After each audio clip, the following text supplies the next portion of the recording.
Deu uma conferência de prensa onde deu a mencionar que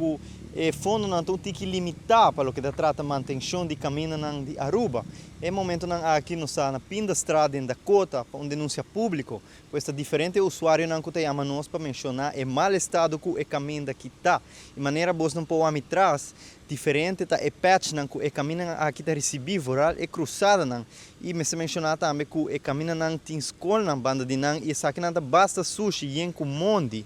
Então, uma situação alarmante e que tem o vecindário tem que preocupar, pois não também com uma solução concreta para o caminho aqui, mas mais bem por de mitigar o problema de pôr patch no buraco, não, pero isso aqui não está trazendo solução